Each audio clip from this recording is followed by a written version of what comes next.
I just would point out to the member that if he'd updated his figures with the August statistics, he would find out that we are back to normal. In fact, the same thing happened on retail trade, Mr. Speaker, where really what happened is exactly what you would expect to happen. There was a bump up in June when people were advancing their purchases.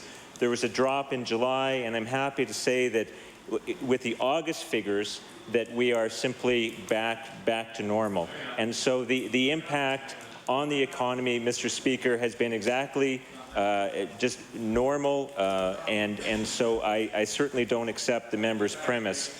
The premise underlying the question, Mr. Speaker. This government, Mr. Speaker, is dedicated to growing the economy with good jobs and doing it while living within our means.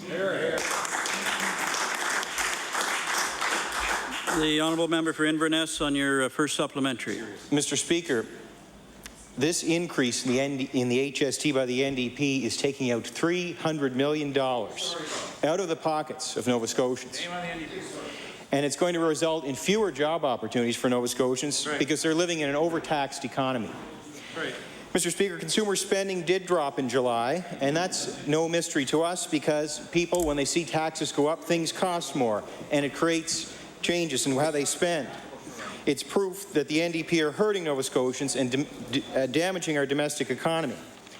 Furthermore, PricewaterhouseCoopers warned that our corporate taxes are quite high in this province. And if we look towards 2013, New Brunswick's corporate taxes are going to be in the neighbourhood of 26%, while ours are slated to be 34%. And this can also cause jobs to leave our province.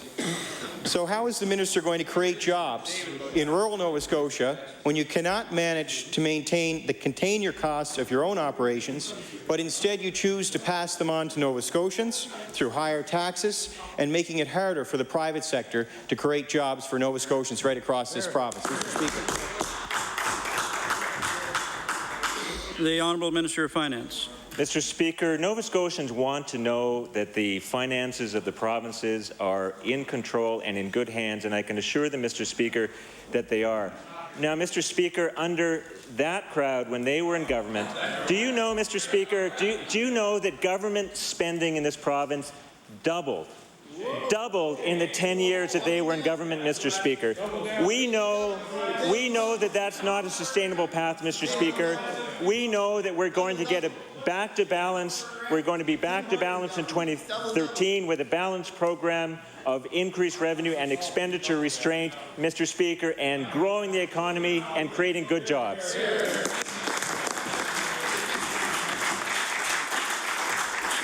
The honourable member for Inverness on your final supplementary. Mr. Speaker, this minister was voting for those investments. He was. And he was voting against. He was voting against many of those 8 balanced budgets that were given to Nova Scotia by the good stewardship of the Progressive Conservative Party. Now, Mr. Speaker, I'm getting tired of the whining and sniveling of this minister, and I'm going to move my question to the Premier. It appears this government doesn't need the private sector to create jobs in Nova Scotia. The NDP is going to do it themselves. Well, I would like to thank the NDP for the jobs they're creating for our North American economy. It's just too bad that they're on Wall Street for the investment banks that are only too happy to finance their fiscal irresponsibility. My final question to the Premier. Your government is chasing business away from Cumberland County to New Brunswick. Why does your government continue to make choices that will result in young people leaving this province to find work away from their families? The Honourable Premier. Well, thank you, Mr. Speaker. I'd like to remind the member opposite that he's the one who wrote me and congratulated me on the investment in the biomass project, and because he said it was good for his area, going to create hundreds of jobs. And Mr. Speaker, I agree with him on that. I don't agree with him on what he's just said, but I will allow the Minister of Finance an opportunity to respond to what he said. The Honourable Minister of Finance. Thank you, Mr. Speaker. And speaking, Mr. Speaker, of boring, I would like to say that despite the news release that the member issued back in July, we, over the summer, went back to the markets, the Wall Street markets that the member is talking about, and we were able, Mr. Speaker, to refinance part of our debt at a lower interest rate than has ever been achieved before.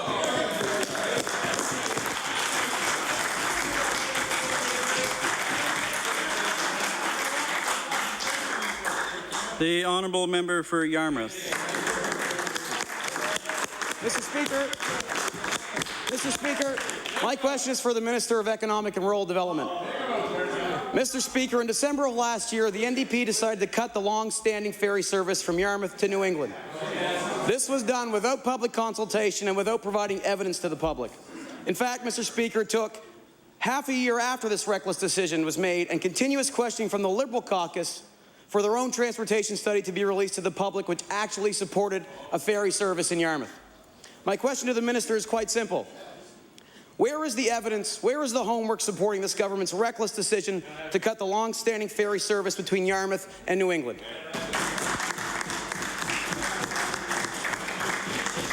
The Honourable Minister of Economic and Rural Development. Thank you, Mr. Speaker, and I thank the member opposite for his first question during QP. The decision to cut the cat was a long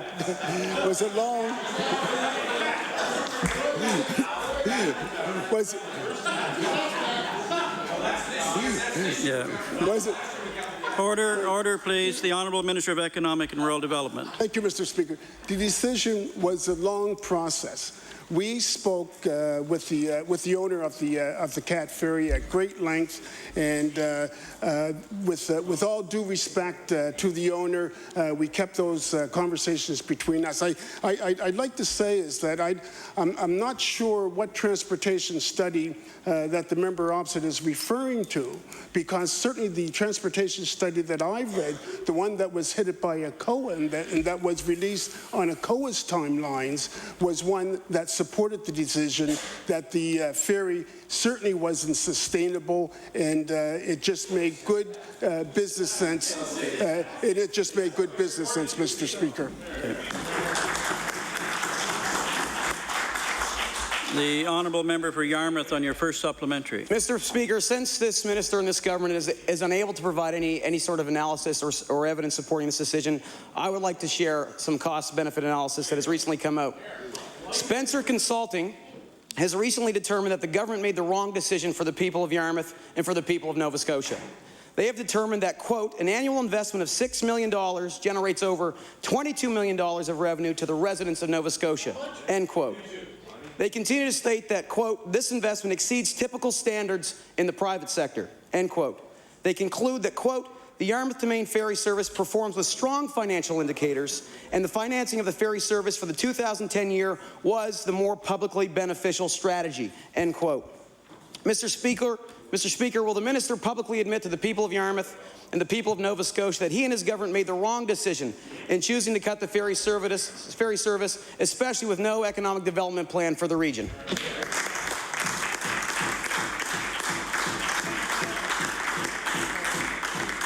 The Honourable Minister of Economic and Rural Development. Thank you, Mr. Speaker. And before I respond, I would ask the member if he would table that information. Certainly. I'll say this. I'll say this, Mr. Speaker. It's somewhat disheartening, and I do not want. It does nobody any good, and certainly doesn't do the tourist industry any good, if we're going to stand here and bicker and debate back and forth about numbers.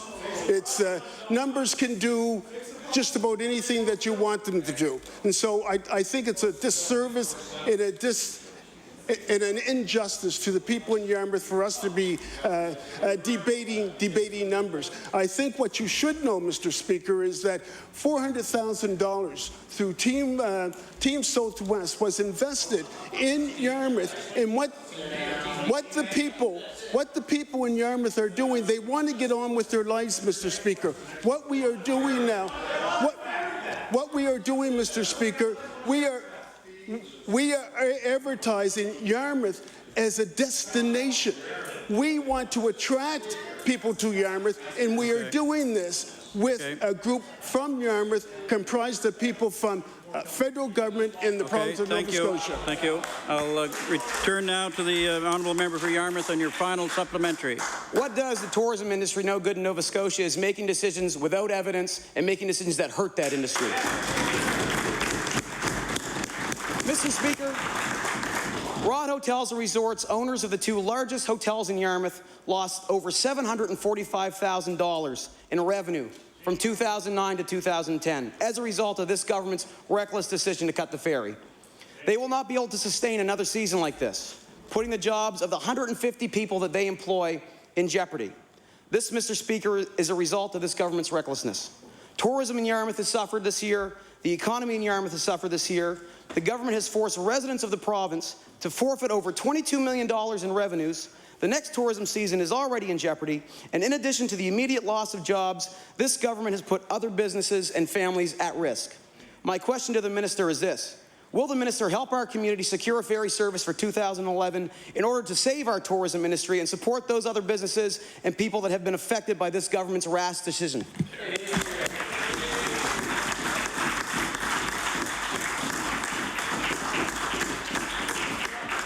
The Honourable Minister of Economic and Rural Development.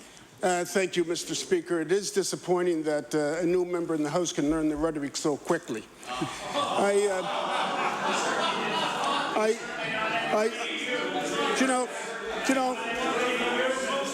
Order. Order, please. The Honourable Minister of Economic and Rural Development.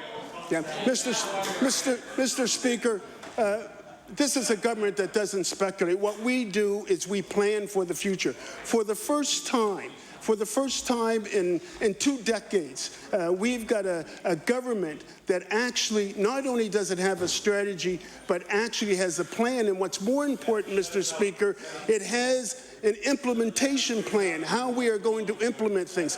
Mr. Speaker, we are doing a lot. In fact, Mr. Speaker, if I may, tourism in the province of Nova Scotia overall, Mr. Speaker, is up this year. And it's because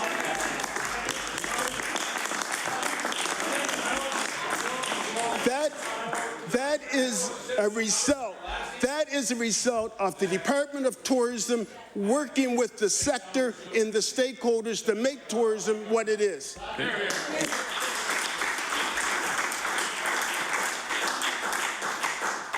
The Honourable Member for Hants West. Thank you, Mr. Speaker. Mr. Speaker, my question is for the Minister of Economic Development. The Canadian Federation of Independent Business recently released a report entitled Cities in Boom, and it ranked 100 cities in Canada on their individual entrepreneurial climates. And in that report, and I'll table that report, Nova Scotia fared very poorly, Mr. Speaker. There were no Nova Scotia communities in the top half. CBRM and HRM ranked 85th and 89 respectively. The CFIB says that good public policy is critical, and they've looked at the presence of supportive local government and regulatory policies. My question to the minister, through you, Mr. Speaker, how do you expect business and opportunity to come to Nova Scotia when your government continues to hurt small business and make us less competitive with higher taxes?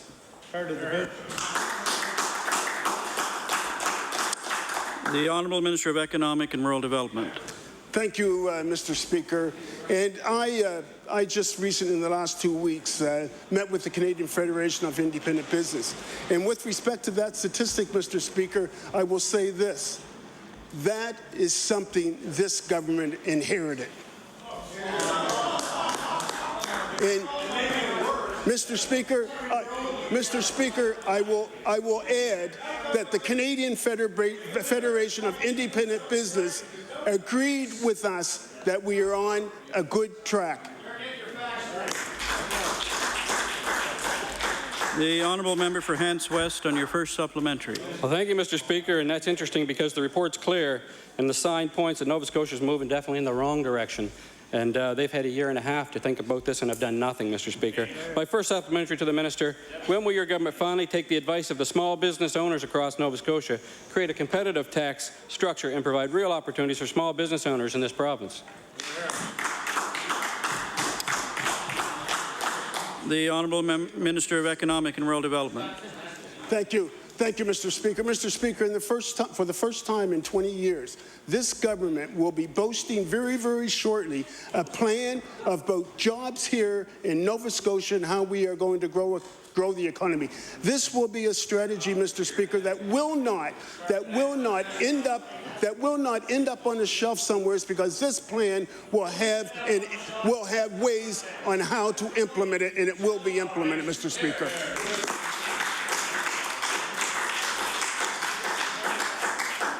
The honourable member for Hants West on your final supplementary. Well, Mr. Speaker, I meet with my business community regularly, and I'm sure that they'll all be waiting for the boasting to begin and the success that they're being offered, and we don't see it any time, nor does the business community. And they're not going to see it. My final supplementary, Mr. Speaker, what is this government doing to ensure the Nova Scotia businesses of today are not the Saskatchewan businesses of tomorrow?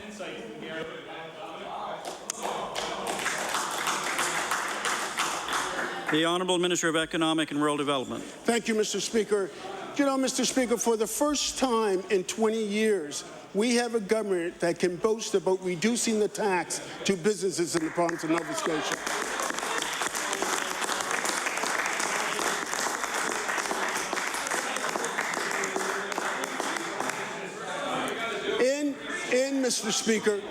Mr. Speaker, for the first time in 20 years, we have a government that has looked at, analyzed, and will have a plan, and the plan will be coming forward very, very soon. Nobody in 20 years, Mr. Speaker, has done anything with respect to a strategy for the province of Nova Scotia. And if I was that member over there, I would be ashamed to raise this issue in the House of Assembly.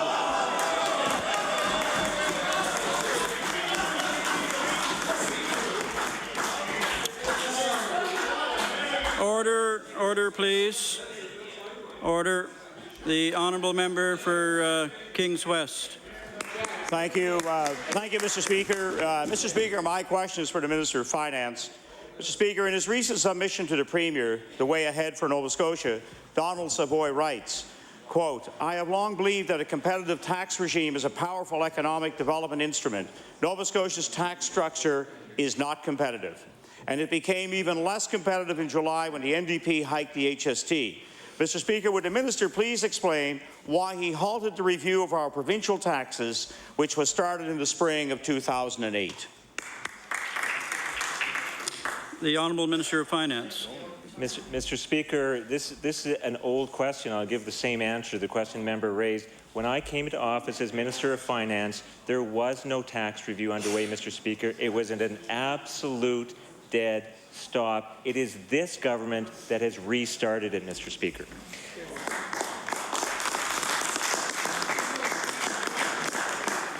We understand the importance to Nova Scotia families and Nova Scotia businesses of getting our fiscal policy right, Mr. Speaker. But Nova Scotians also understand that in order to deliver quality health care, quality education, it is critically important that we live within our means. And that's why in the budget that I tabled in April, Mr. Speaker, we laid out a 4-year plan. It's a good plan, it's a solid plan, and we're on track to meet it.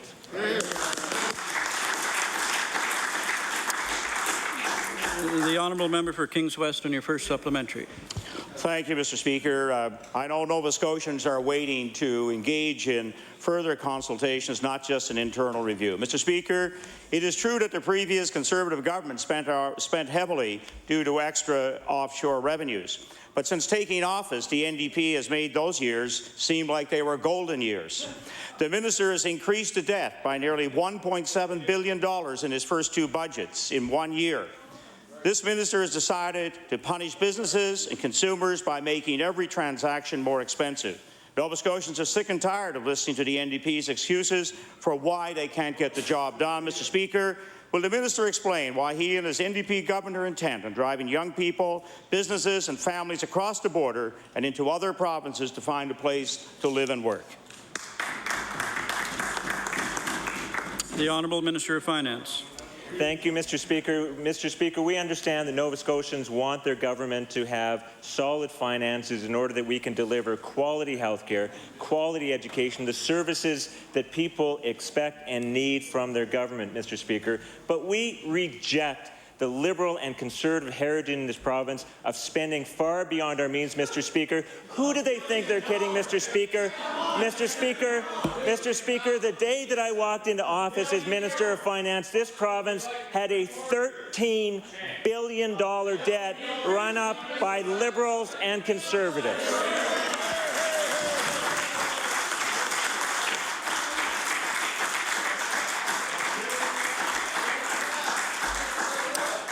The honourable member for Kings West on your final supplementary. Thank you very much, Mr. Speaker. I don't want to spend the remainder of the question period going through the list, but on June the 9th, 2009, the province was $12.5 billion in debt. Now they're well over $13 billion, plus the tangible capital assets. Mr. Speaker, it doesn't matter where you look. Every indicator shows Nova Scotia to be at the bottom of the barrel when it comes to taxes and prices. Mr. Speaker, since the NDP took office, things have only gotten worse. Nova Scotians were hit with the HST hike in July. Gas prices spiked on Thanksgiving weekend, opening a 10-cent per litre gap between Nova Scotia and New Brunswick. Power rates continue to climb, the unemployment rate hovering around 10%. And now we learned that Teltech will be closing their Amherst call centre, putting 215 people out of work. The only competition this minister seems to want to win is the race to the bottom. Question, will the NDP stop damaging economic growth in the province, commit to a full and comprehensive public review of our taxes? The Honourable Minister of Finance. Mr. Speaker, I could pay down the debt a lot more quickly if I could find a way to turn opposition rhetoric into currency.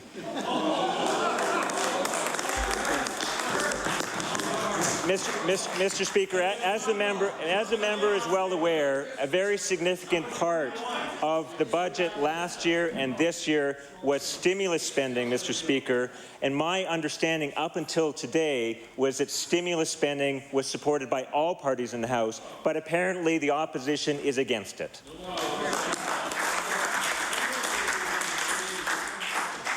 The honourable member for Bedford Birch Cove.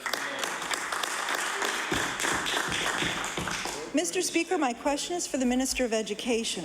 The Cape Breton Victoria Regional School Board held a press conference today. Holy Angels High School is facing closure and the board is trying to find a way to keep the school open. My question, what options are being looked at for Holy Angels School? Through the Speaker to the Minister of Education, the Honourable Minister of Education. Thank you, Mr. Speaker. I just want to start off by recognizing the tremendous tradition and history of Holy Angels.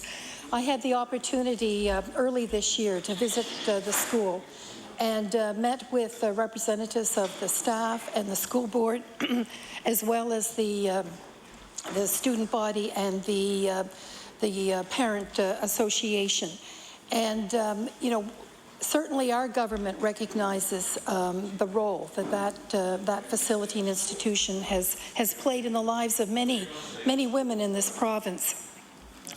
And we certainly understand that the board values that program. But it was the Sisters of the Congregation of Notre Dame who decided to sell their property. And the officials of the department worked very closely with the board to help identify what the options were with the board. And I believe the press conference this morning was to notify the community that one of those options, buying the school and investing, you know, $10 million, according to the board's own study and evaluation of what the renovations would cost. And we don't have the ability as a province to buy a private building and give it to a school. So anyhow, if I may be permitted to finish, we continue to work closely with the board as they work on their other options, and we're providing as much assistance as we can. Thank you.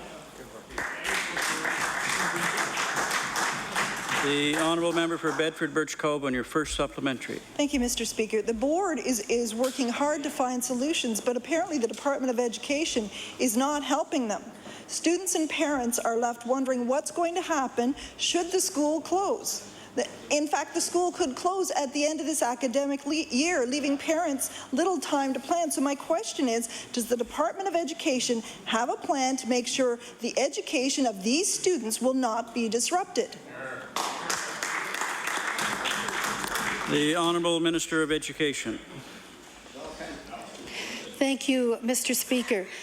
It is not the role of the Department of Education to decide the future of Holy Angels School, and those are decisions made by the board. And all.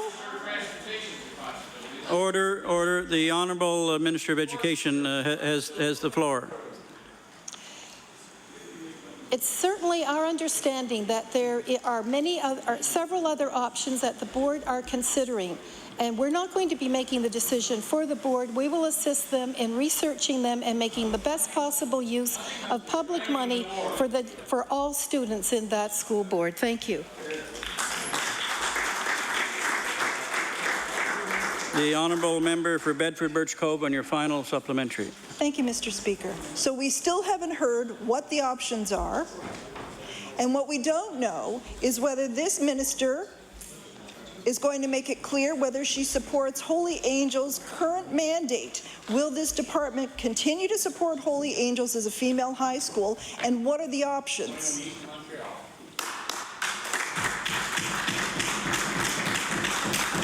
The Honourable Minister of Education.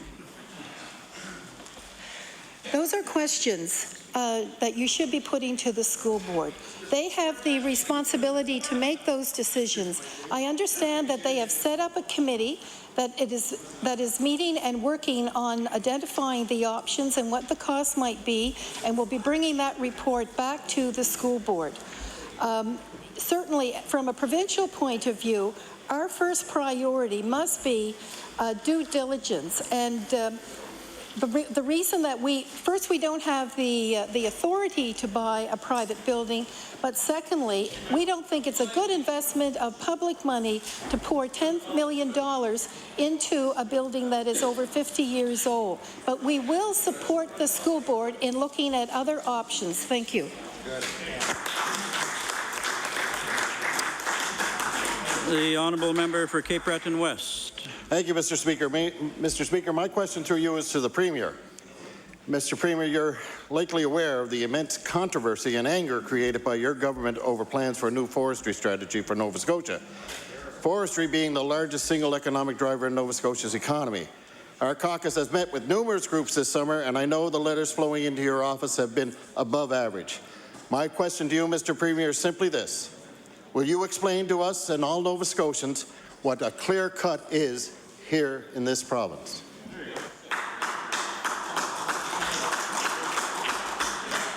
The Honourable Premier. I can explain what a clear-cut mistake is, and that is the idea that this was a strategy that was put in place by us. In fact, it was put in place by your government. In fact, you're the ones who started the whole process. Mr. Speaker. Order. The Premier has the floor.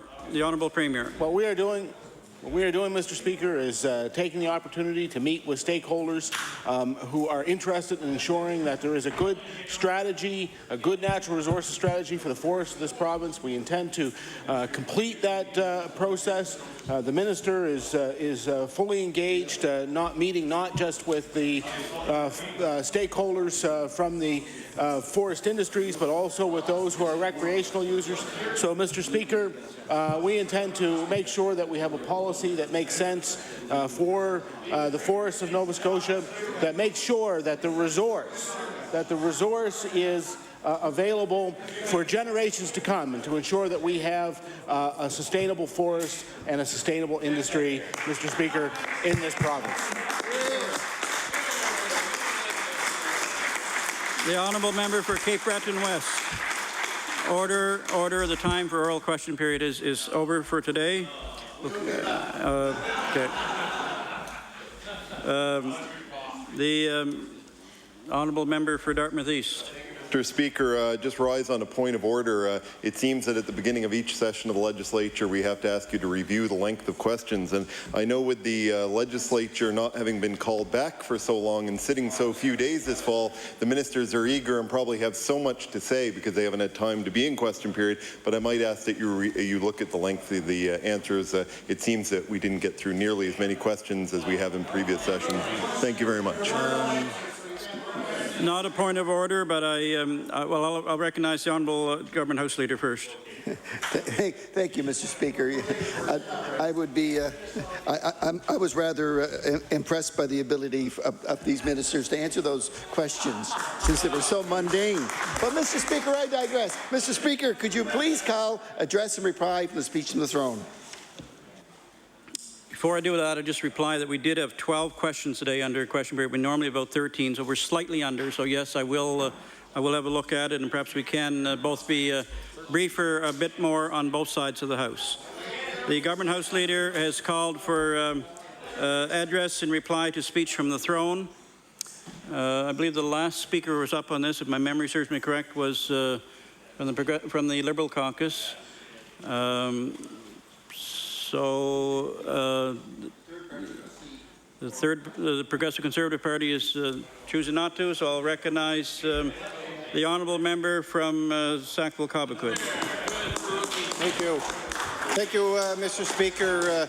It's always an honour to stand in this historic chamber to give any reply, Mr. Speaker. And first of all, I'd like to congratulate and welcome our two new members to the House, the member from Yarmouth and the member from Glace Bay. And I look forward to them hopefully taking their feet, or their standing in this House and giving us a little bit of a caption of how they ended up here in the legislature. This is a great opportunity, Mr. Speaker, which I've had over the number of years that I've been in the House to stand and address or reply with the address in reply, Mr. Speaker, because it's important for us as elected officials to recognize the communities that we come from throughout the province, Mr. Speaker. They're all different, and I think it's important for us to take the opportunity in this House to identify and recognize and show the positive communities and the important communities that we represent, Mr. Speaker. As you know, Mr. Speaker, I represent the great riding of Sackville-Cobequid. It's been a privilege for me to represent that riding since 2003, Mr. Speaker, where I took over from the former MLA, John Holmes, who represented that area since 1984, Mr. Speaker, was well known and well respected, and still is recognized in the community. And I'm asked on several occasions, Mr. Speaker, at events that I attend, on how he's doing and the best wishes for him in the future in his retirement. We don't often see him here in this chamber, but I think after 19 years of serving the community I represent, he has a well-deserved break, and he may show his face once in a while. Mr. Speaker, I don't know if the member knows that Sackville was first established in 1749, actually the same year that the city of Halifax was established, and it was established by Captain John Gorham on orders from, of course, Governor Edward Cornwallis of England to establish a military base or presence just outside the city. And it was, of course, Fort Sackville, which is actually in the riding of Bedford, but was at the Bedford Basin, Mr. Speaker, where the Sackville River connects or empties into the Bedford Basin.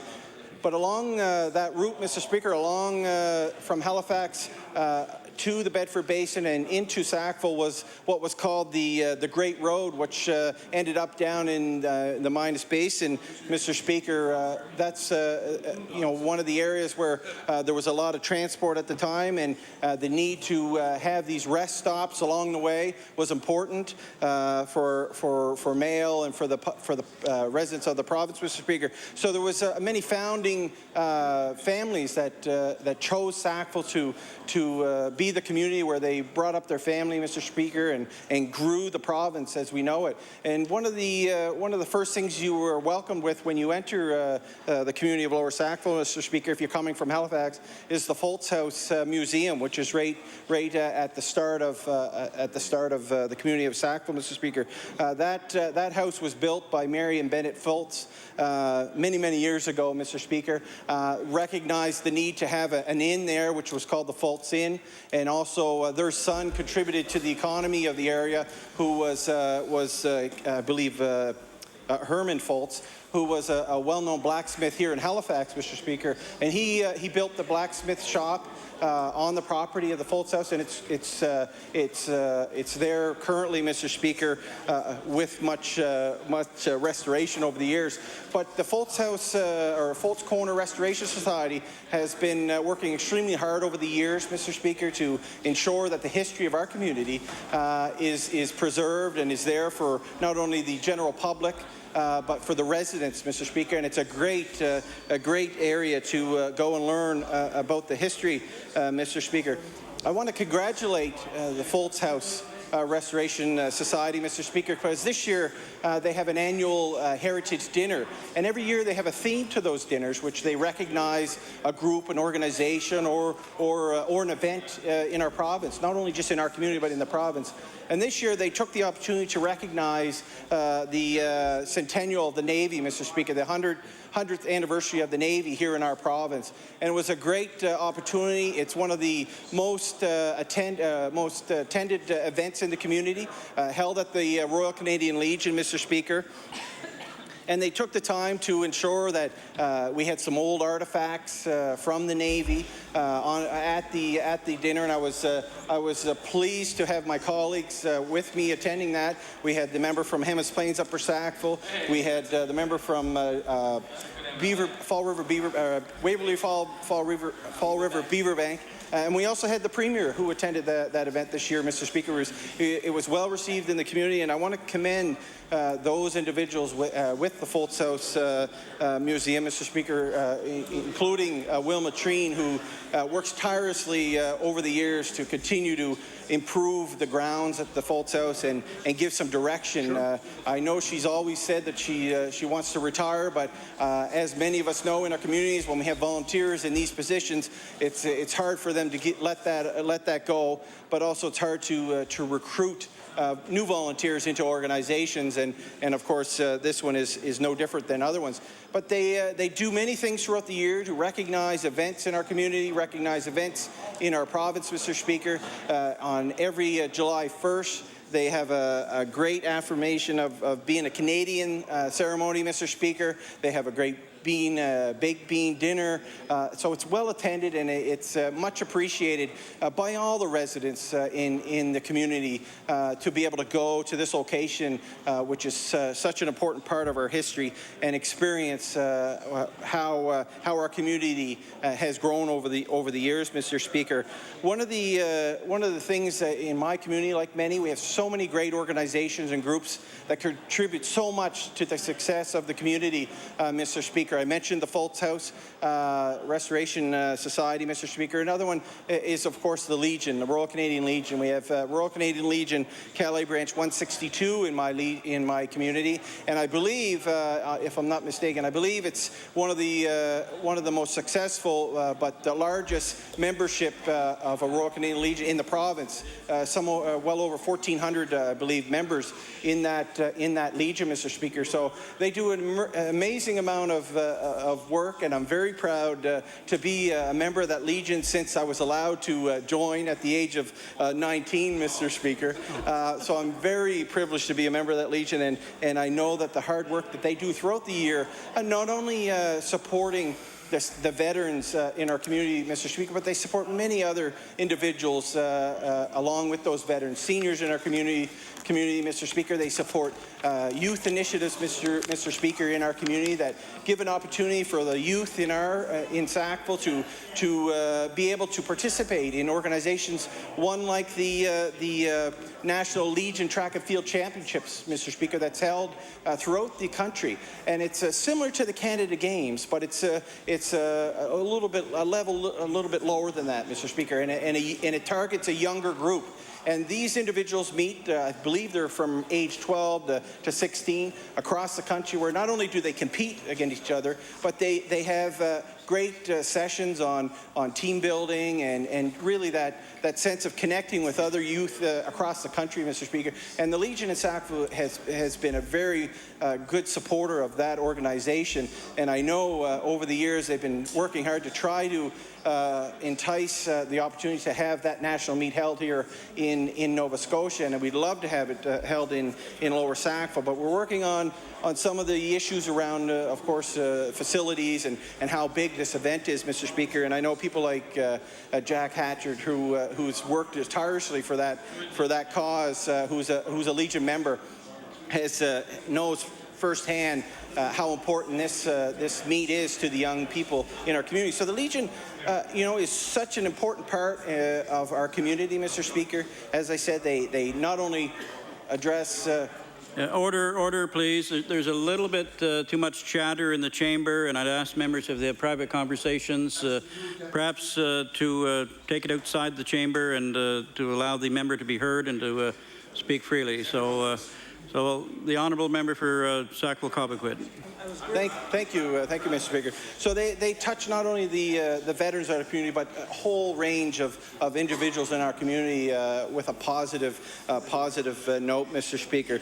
They, of course, as we all know, will be supporting the Remembrance Day ceremonies next week in our community. We have a large number of individuals that turn out at our cenotaph, which is actually located just right next to the Fultz House as you enter into Sackville. It's amazing the work the Legion has done over the years to restore, to create a new cenotaph at the entry of our community, Mr. Speaker. And if you've ever had the opportunity to visit it, it's an impressive monument that they have there for the Remembrance Day ceremonies. They actually collected stones from all over the world, Mr. Speaker, and when you're there on Remembrance Day, you can see the stones and the countries that they come from, Mr. Speaker, on the monument. And I think it shows the dedication for the Legion on how much work they put into ensuring that our veterans, and especially the Remembrance Day ceremonies, has a great facility to go to and pay tribute to those individuals, Mr. Speaker. I'll be attending those events again this year with my colleague, I'm sure, from Hammonds Plains, Upper Sackville, like many of us throughout the the House of Assembly here. I know we all have the same feeling towards the importance of recognizing our veterans, especially on that day, and I know that the House will not be open that day, and I believe maybe the next day. I think we're having a two-day break to ensure that all members can get back to their communities across the province to ensure that they're part of those festivities and those services that we'll see, Mr. Speaker.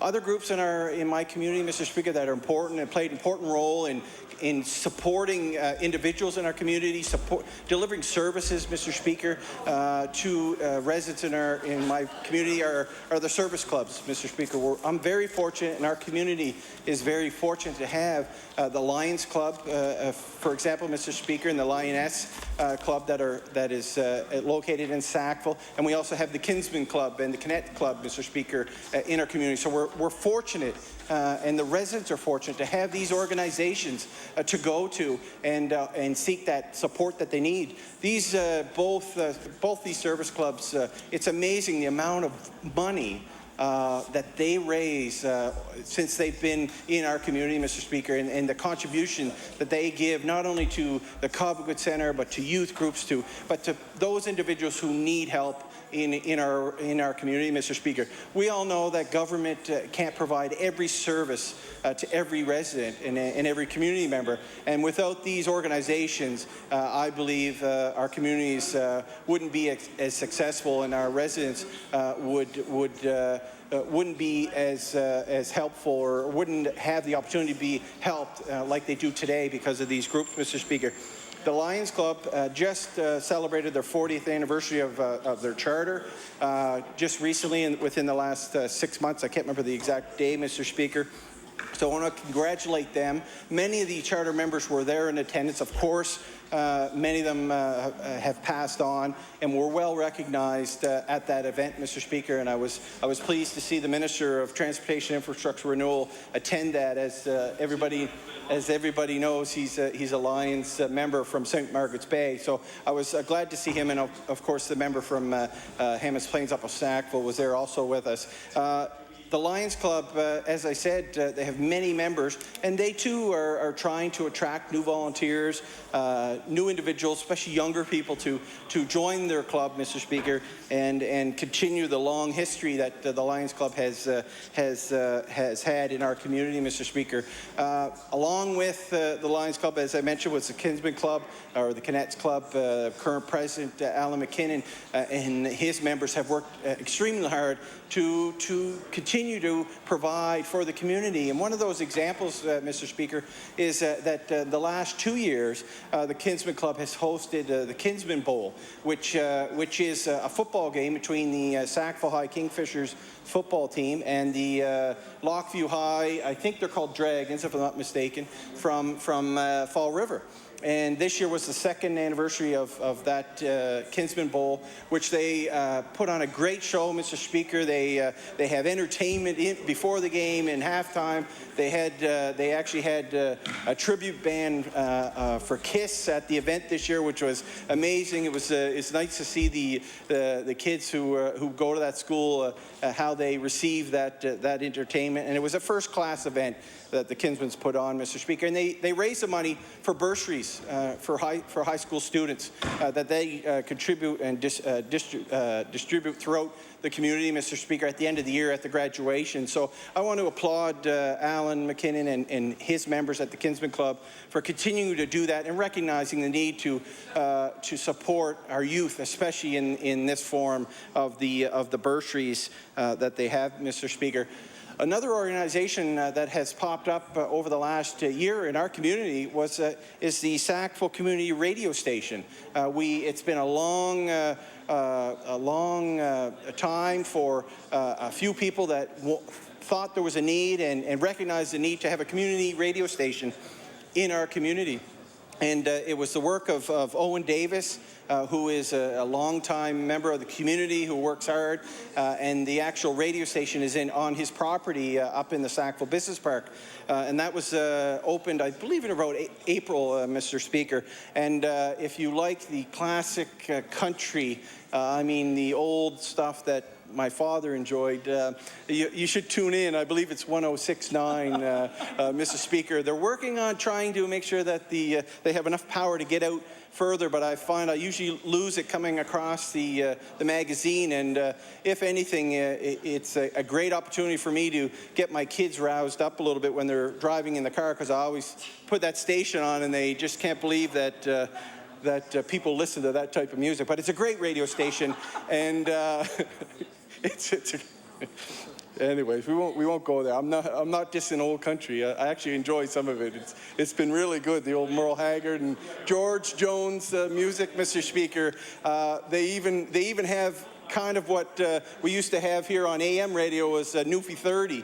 So that's one of the most popular shows. And I know my father, who was in Florida at the time, I gave him a call and said, "You're going to love it when you get back, because there's a new radio station that he'll have on site right away." Now, one of the things they did when they first opened up or came on air, Mr. Speaker, is that they recognized, they wanted to recognize organizations in the community. And as I mentioned earlier, one of the first things they did was to recognize the charter of the Lions Club in our community and the anniversary that they were celebrating. And they had individuals in, and they taped them with their stories of how they started the club and some of the work they've done over the years. And it was great to see, I think, that being done in the community. And I wish them all the success in the future in our community with the Sackville Community Radio Station, Mr. Speaker. Another organization that works extremely hard is the Silver and Gold Club, Mr. Speaker. It's a seniors drop-in facility in a community centre just outside of my riding, but is in the member from Hammonds Plains, Upper Sackville. If anybody knows Sackville, it's just up behind the Kent store. It's an old elementary school which was turned into a community centre. And the Silver and Gold Club has their offices and their club in that facility, Mr. Speaker. It's amazing to see and how important it is for seniors to continue to be active, and this organization provide amazing amount of services for them, everything from tax preparations to learning how to use a computer to having a card game, Mr. Speaker, and even weekly lunches to raise money and support organization or support events that they put on throughout the year, Mr. Speaker. The other organization I'd like to recognize too that has a role in our community is the Sackville Drive Business Association. The mom and pop stores that have businesses in Sackville recognized a number of years ago that they needed to kind of get together and talk and try to improve what was popping up in Sackville, what businesses were locating there, and the Sackville Drive Business Association has done an amazing job at ensuring that businesses are aware of what's going on trying to improve, for example, the streetscape of Sackville Drive. It's no secret, Mr. Speaker. I think we're the capital of the province for used car dealerships along Sackville Drive, but they're an important contributor to the economy of not only our community in Sackville, but to the province. And they're much a part of this association, and they have been doing some improvements lately to increase the streetscape of Sackville Drive. I wonder if the honourable member would mind an introduction by one of his colleagues. The member for Pictou East on an introduction. Thank you very much, Mr. Speaker. It's a pleasure for me to rise at this time and introduce in the East Gallery of the House a Pictonian who does a lot for the county. And I would like the House to recognize Councillor Clyde Fraser from New Glasgow. I'd like Clyde to stand and receive the warm welcome of the House. It's great to have him here today.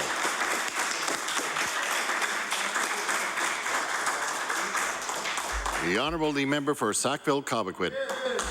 Thank you, and I appreciated the little break there. Anyways, Mr. Speaker, I was talking about the Sackville Drive Business Association, who plays an important role on, as I was saying, beautifying the Sackville Drive area, Mr. Speaker, with the streetscape. They've taken initiatives on simple things like hanging flower baskets from the light poles along the main drive, Mr. Speaker. It's very good. I think it's something very small that communities can do to help beautify their downtown, Mr. Speaker.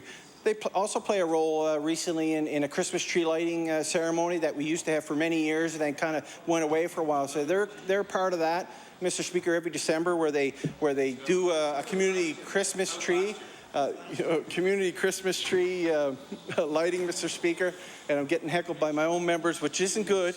But I want to congratulate them and those businesses for taking the initiative to be involved in this association, Mr. Speaker. A couple of years ago, they got together to come up with a program that identified those who were involved in the association to try to promote the fact that Sackville is a great place to live, bring up your family and shop. And they have a nice emblem that they have on the doors that residents can recognize when they go into that establishment that they're giving back to the community through initiatives like the ones I just mentioned, Mr. Speaker. I did want to go back quickly to the Silver and Gold and mention some of the individuals who work there. Currently, the director is Charlene Nolan, who has recently took on that position, but before her was someone who was very dedicated to the seniors in our community, not only Sackville, but throughout HRM, Mr. Speaker, is Jackie Casuale. She's worked extremely hard over the years to ensure that the programs that they deliver through the Silver and Gold and through the Sackville Senior Advisory Group, Mr. Speaker, target those seniors who need assistance and who need some support. So I did want to go back and recognize those two individuals. And there's many more in those groups, Mr. Speaker, who contribute so much. We've been very fortunate in Sackville to have many people who have achieved great things, Mr. Speaker, and one of those individuals recently, this past summer, was Sarah McDonald, who was an athlete who participated in the National Special Olympics Summer Games in London, Ontario, and I believe the date were July 13th to the 17th.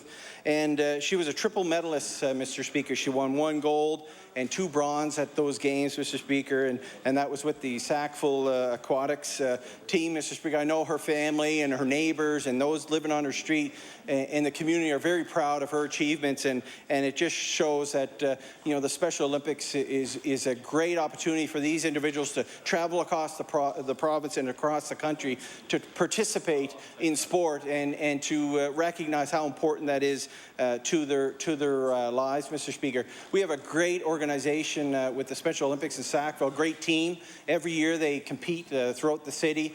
We've been fortunate for many, many years to host the Special Olympics for Nova Scotia in Sackville up at the Metropolitan Field. And it wouldn't be possible to put those events on if it wasn't for an organization as the Knights of Columbus, Mr. Speaker, who facilitate implementing that event for them, Mr. Speaker.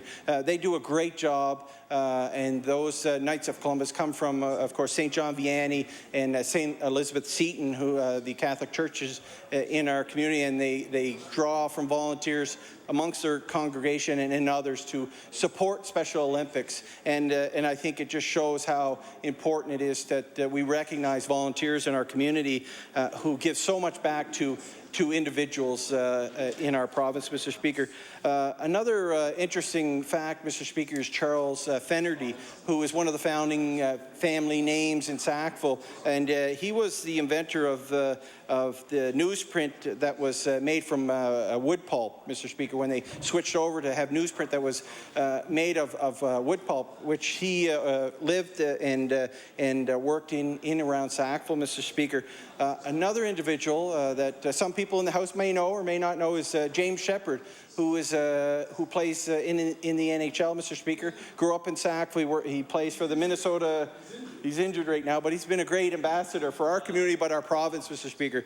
He plays for the Minnesota Wild, Mr. Speaker, and I know his family, his community, and his friends and neighbors are very proud of his accomplishments in the National Hockey League, and we very much appreciate and are glad to mention that he comes from Lower Sackville, Mr. Speaker. Another one on the same note, Mr. Speaker, is Gordy Dwyer, and he's a NHL referee, Mr. Speaker, from Sackville.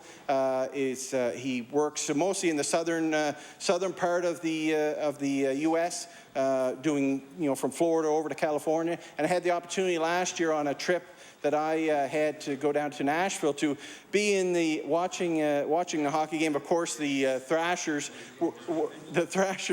I seen Georgia Jones' statue there, but. Anyways, the Thrashers were playing, of course, the Montreal Canadiens, who have won. Anyways, a lot of Stanley Cups, more than the Toronto Maple Leafs, and at least. Order, please.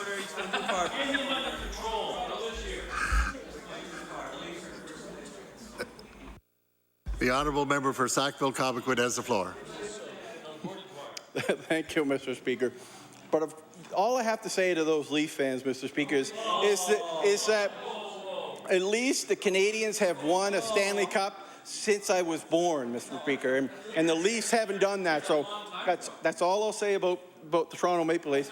But Gordy Dwyer is a referee in the NHL, Mr. Speaker. I was attending the game in Tennessee, not realizing that he travels in those circles, sitting there watching the referees skate around and realizing it was Gordy Dwyer from Sackville. I remember my friend and I said, well, we got to get his attention. So we wrote a note on a napkin and gave it to a security officer who thought we were crazy. But once we explained he came from the same community that we came from, he more than willing got that note to him, and actually we met up with him after the game, and he's enjoyed his time in the NHL as a referee, Mr. Speaker. We have many things in our community that we're fortunate with. Of course, with the new government last year, we have many challenges, Mr. Speaker, but we continue to try to improve the lives of Nova Scotians. But of course, for what I'm most concerned about, Mr. Speaker, is improving the lives of people who live in Sackville-Cobequid, Mr. Speaker. And we've done some significant things over the last year and a half, Mr. Speaker, in our community to support them and to ensure that they have the services that they have in our community, Mr. Speaker. Of course, everybody knows that it's important and how important it is to ensure that our community members can get active and have areas in our community that they can do that, Mr. Speaker. I'm glad to say that one of the organizations in our community, the Friends of First Lake Society, Mr. Speaker, who are working towards ensuring that First Lake is protected and that people have an active trail system around that lake, Mr. Speaker, because of course many years ago with the development that happened out in Sackville in the early 70s, one of the downfalls to that development was, of course, First Lake being polluted over a number of years, Mr. Speaker, and the Friends of First Lake Society has worked tirelessly to improve the quality of that lake and has done an amazing job, Mr. Speaker, and they received $30,000 last year to continue the project of putting a trail around the lake, Mr. Speaker, and I think the people in the community appreciate that, and they know that the Friends of First Lake will continue their hard work around ensuring that that lake is protected, Mr. Speaker. We've also invested in safe communities by providing seniors safety grants, Mr. Speaker. Some of the members in the House today will know about that grant that was available last year. The Sackville Seniors Advisory Council was a recipient of one of those grants, Mr. Speaker, who through the Silver and Gold will provide services to our seniors, and that's so important, Mr. Speaker. So we're fortunate in Sackville to get that support, and I know the Sackville Seniors Advisory Council were encouraged and welcomed that support, Mr. Speaker. Also, of course, I'm sure the Minister of Transportation will agree with me, last year was the second largest highway capital budget in the province's history with over $310 million.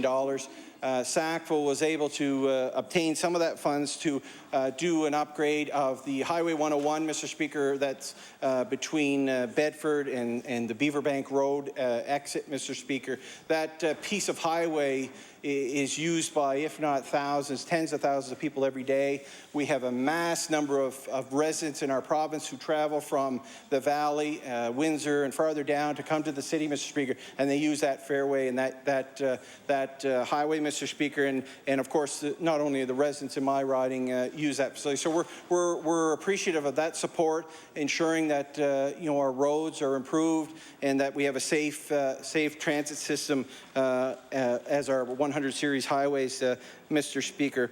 The other thing that we've been working hard on as a government, Mr. Speaker, is ensuring that we have a fair drug coverage and prices for drugs, Mr. Speaker, especially for our seniors and our seniors on senior pharmacare, because it's so important to ensure that our seniors and the residents in our province can obtain those medications that may help them get through an ailment, Mr. Speaker, or help them through a health issue, Mr. Speaker. And I know, and we have the commitment from the Minister of Health that we will continue to push to ensure that we have the best possible prices for our pharmaceuticals here in the province, Mr. Speaker, because we need to continue to address issues. And as we've seen recently, and I'm very proud to have supported the minister on this decision.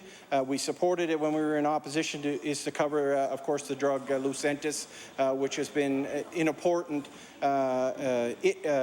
issue for us, Mr. Speaker, and it's something I'm glad that the Minister of Health has approved, and I know Nova Scotians are glad that they approved that drug, Mr. Speaker.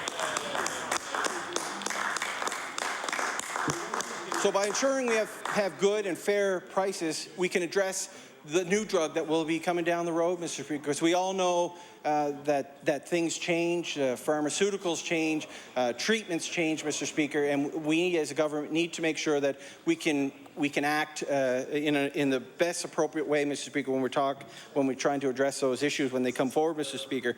Another thing that's been very important for me since the day I got elected, Mr. Speaker, is to try to address the fact that our seniors in our community, in my community, Mr. Speaker, were having to leave that community when they got to the point where they couldn't maintain their homes. Of course, Sackville is a suburb of Halifax, many single, multiple dwellings, Mr. Speaker, and at a certain point in someone's life when they've raised their family and are at that point where they need to downgrade, as they say, Mr. Speaker, there wasn't a lot of opportunity to stay and remain in the community of Sackville, which is unfortunate. But I'm glad, that we as a government have continue to push forward, and myself as the member from Sackville-Cobequid, to ensure that our seniors have appropriate and affordable living opportunities in our community. And of course, with the recent opening of Sagewood, a long-term care facility in our community, and many communities across the province have had similar openings, Mr. Speaker.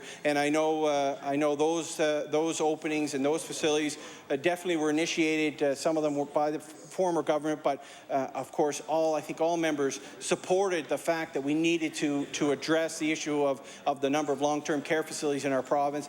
And I was glad to be at the opening this past year of Sagewood on Cobequid Road, Mr. Speaker. So it gives another opportunity for those individuals who have to make that difficult decision, either for a loved one or a spouse or a family member, to have them enter a long-term care facility, that they can remain in our community. Before, Mr. Speaker, before they had to leave our community. We had a close facility in Beaverbank, Mr. Speaker, but not one directly in the community, and it's been well received. It's an amazing facility. It definitely it has a different look to what the old facilities had for so many years in our province. And I know the families in our community are appreciative of our government's commitment to follow through on the opening of these facilities, Mr. Speaker. And also currently in Sackville, we're addressing the needs for seniors' apartments, Mr. Speaker. We have two projects on the way, and I won't steal the thunder of my colleague from Hammonds Plains Upper Sackville, but there's a 59-unit facility going up in Millwood, which is just across the border of my riding, Mr. Speaker, but also at the Sackville Manor, which is a seniors complex, apartment complex in my community. There's a 21-unit expansion, and it's going to be well received in our community, and I can't wait to have that facility open within the next year so that seniors can choose to stay in the community of Lower Sackville, Mr. Speaker. And that's the most important thing, to be close to their families, be in a community that they've raised a family in, Mr. Speaker. And I know I mentioned the growth in our community over the years, and back in the late 60s, I believe in about 1967, the government at the time recognized the need of housing in our province, and of course started initiatives out in Sackville to hopefully allow individuals in the province to build a home, and that's an opportunity that my parents took, Mr. Speaker, back in 1969, 1970, to move to Sackville and build a home and bring up their family, Mr. Speaker. And I'm very proud to have spent pretty much my whole life in that community, other than a little trek to Quebec when my dad was transferred for 4 years, but which was a great opportunity for me. But Sackville's been my home for so many years, Mr. Speaker, and I'm proud to come from that community. I'm proud to have the roots that I have there, and I'm proud to see that our government will continue to bring initiatives forward to keep our seniors in my community, Mr. Speaker, and as close to it as we can. Of course, we have many opportunities in our community that need to service the area of daycares, Mr. Speaker. Very proud that our government invested $164,000 from community services, and I appreciate the Minister of Community Services in providing those funds to the Sackville Memory Lane Family Place Daycare, a daycare that's been there, I believe, over 30 years, if not 35 years. It's been, I think, one of the first established daycares in the community. Mr. Speaker, is still there, and they do amazing work there and provide an amazing and great service to individuals and to the kids in our province, or in our community, Mr. Speaker. We have many of them throughout the province, but that was one that I wanted to ensure that I recognized in my speech today, Mr. Speaker. One of the things that our government is trying to do is make life more affordable to Nova Scotians, but as I said earlier, to the people of Sackville, Cobequid, Mr. Speaker. And one of the first things we did, Mr. Speaker, was by removing the provincial portion of the HST on essentials like home electricity, Mr. Speaker. It's been a commitment of ours, I believe, from the day I walked into the legislature in 2003.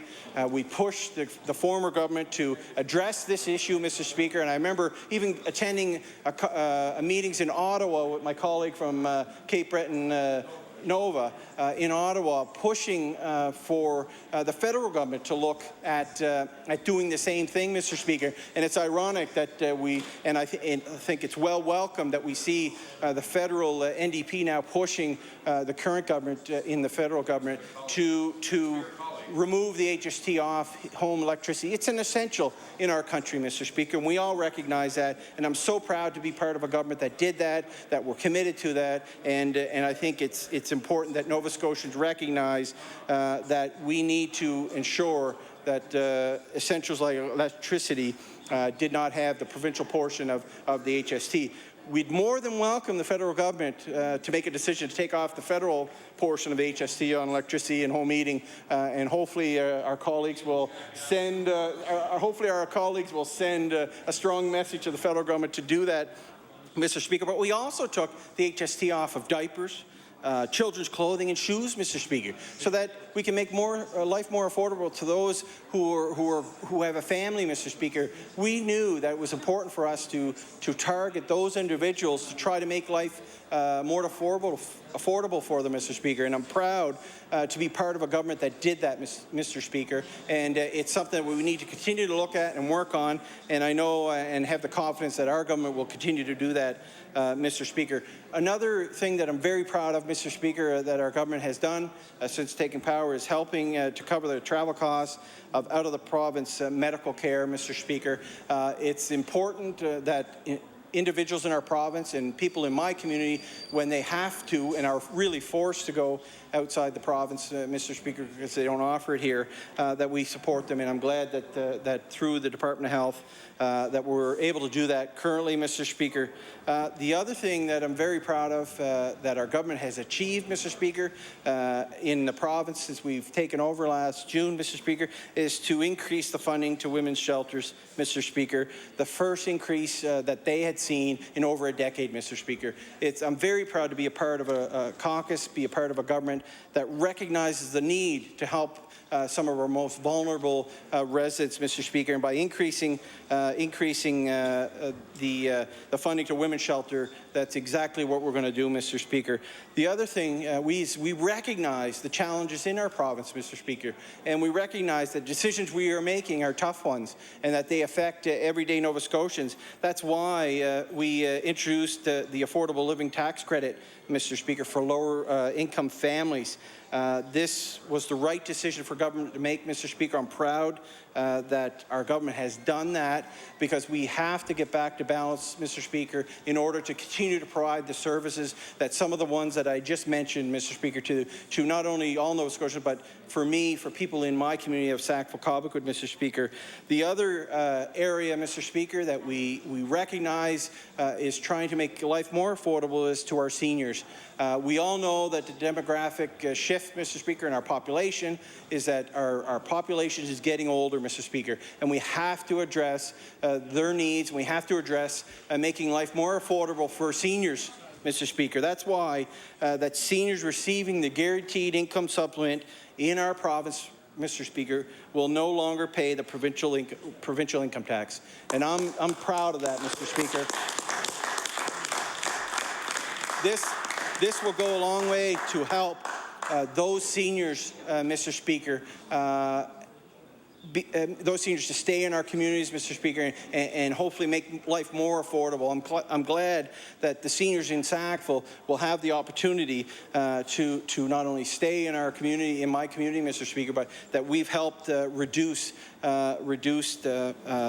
and make life more affordable for those individuals, Mr. Speaker. I come from a proud military family, Mr. Speaker. I know the military will be on the minds of everybody over the next week or so when we celebrate in our communities around the Remembrance Day ceremonies, Mr. Speaker. And I hope everybody takes an opportunity, even if you don't have a Legion in your community, go to the next community that has one, Mr. Speaker. And I hope they everybody here takes that opportunity to go out and show their support. Our veterans from the Great Wars, Mr. Speaker, are fewer and fewer every year. We know that, we recognize that. But we have new types of veterans, Mr. Speaker, who are coming back from Afghanistan and other areas of the province, Mr. Speaker. And we need to recognize the contribution that these individuals make on a daily basis, Mr. Speaker. I know what it was like to have a parent leave for long periods of time, Mr. Speaker.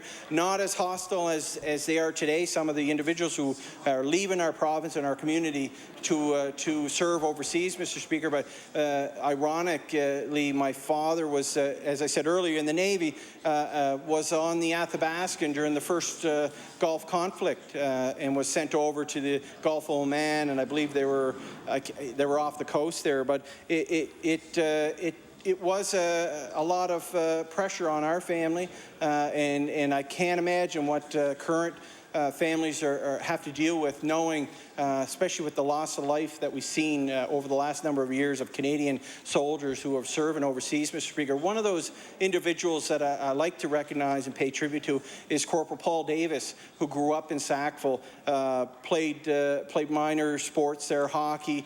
He loved golf, attended Cavalier Drive Elementary School, Mr. Speaker. He lost his life a number of years ago, and the community recognized his contribution, even though he was now living out west. He had a young family, a wife and young family.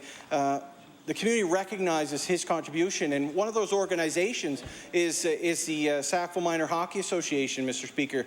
They every year host an annual event, a hockey tournament in honor of Corporal Paul Davis, and we're fortunate to have his mom, Connie Davis, still in the community. See her driving by all the time, who attends that, and Corporal Paul Davis's nephew, who I believe resides in Bedford. He's always there to make sure he's taking the first puck drop when that event happens, Mr. Speaker. So it's important that we recognize that, and I hope people take the time next week to do that. One more thing on Corporal Paul Davis is that the school that he went to school with honored him by renaming in memory of him the gymnasium in the school, and there's a nice plaque with his picture and his name at that school, Mr. Speaker. And it's important for the new students who come in to ask questions and to recognize that, you know, someone who walked in those halls ultimately paid the sacrifice of his life, Mr. Speaker, protecting our rights, but protecting rights of children around the world. And it was a touching moment to have that ceremony happen, Mr. Speaker. I remember last session how I think it was the leader from the Liberal Party mentioned that the class of 2003, the MLAs who came into the legislature at that time, that kids just started school, and that now they were entering junior high, and I believe that was in the last session. Ironically, my daughter, when I was elected in 2003, started school for the first time in September 2003, and of course now is in junior high, and she has my brains. I know you'll probably agree with me, the Minister of Transportation.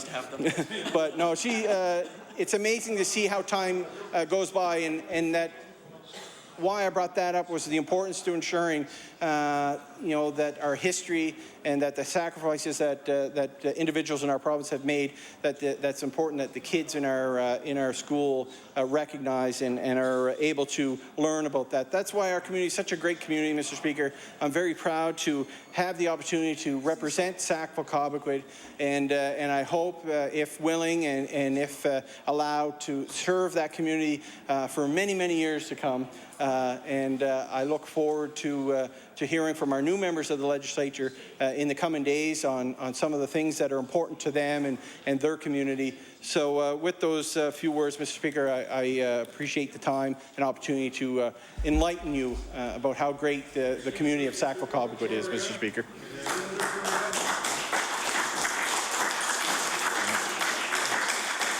Thank you.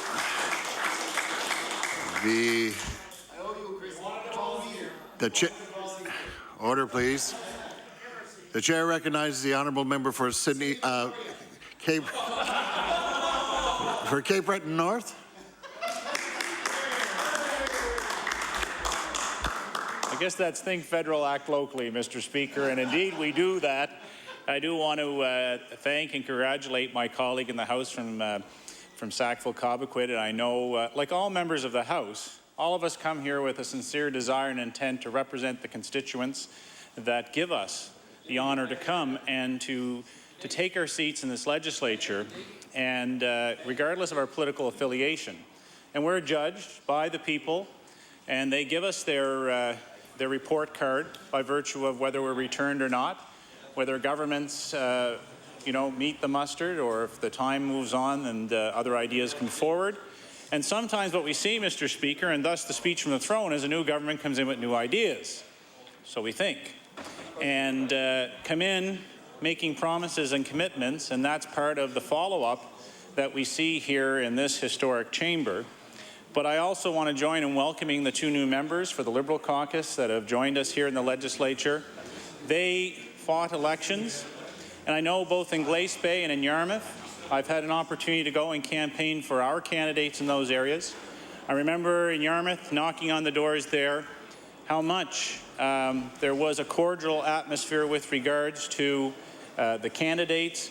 It wasn't personal. People were looking at who was running and making a determination, thinking down the road. And I know in campaigning for Charles Crosby, the level of respect that people had for Charles and his history in the community and the service to the people.